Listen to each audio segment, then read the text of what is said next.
Assalamualaikum warahmatullahi wabarakatuh. Halo semuanya, perkenalkan, nama saya Nur Ananda dari kelas AKT 23A Prodi Akuntansi dengan NPM 23412025. Di video kali ini saya akan menjelaskan sedikit materi tentang pencatatan penyesuaian untuk perusahaan dagang. Jurnal penyesuaian perusahaan dagang adalah sebuah jurnal yang dibuat ketika ada sebuah perubahan saldo pada suatu akun perusahaan dagang dan harus dilakukan penyesuaian ke dalam buku besar perusahaan pada akhir siklus akuntansi. Tujuannya, tujuannya sendiri adalah untuk mencatat pendapatan atau beban yang tidak diakui pada periode tersebut. Fungsi dari jurnal penyesuaian sendiri yaitu pertama menentukan akun nominal, pendapatan juga beban untuk dapat mengetahui kondisi sebenarnya dari akun tersebut selama periode tertentu. Yang kedua, menentukan saldo catatan yang telah dimasukkan ke dalam akun buku besar pada akhir periode akuntansi sehingga estimasi saldo akan terlihat jumlah sebenarnya. Yang terakhir, untuk mengetahui fakta yang sebenarnya dari akun real pada penghujung periode yang telah dimaksud. Ada 8 akun dalam jurnal penyesuaian perusahaan dagang. Yang pertama, persediaan barang dagang atau biasa disebut PDB.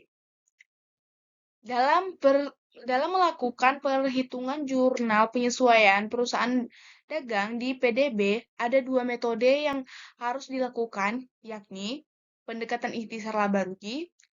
Laba rugi selalu identik dengan penjualan sebuah produk. Biasanya hal ini dipengaruhi oleh persediaan awal dan akhir terhadap harga jual sebuah produk yang akan dijual kepada konsumen. Yang kedua, metode harga pokok penjualan.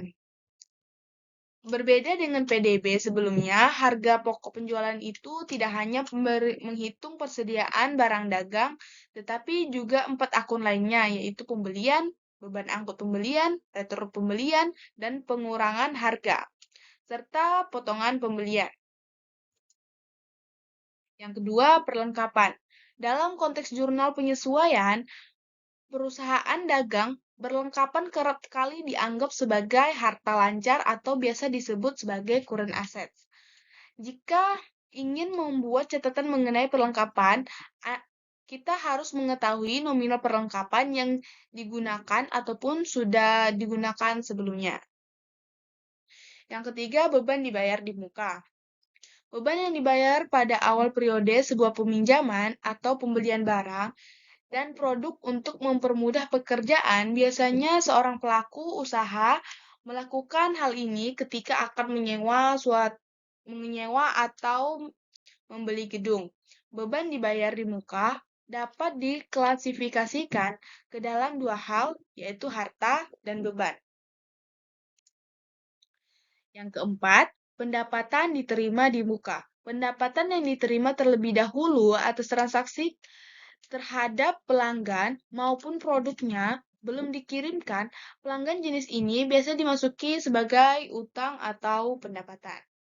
Yang kelima, beban yang harus dibayar. Beban yang harus dibayar biasanya juga disebut sebagai hutang, merupakan tunggakan yang dimiliki seorang pengusaha dan dibayarkan setiap akhir periodenya.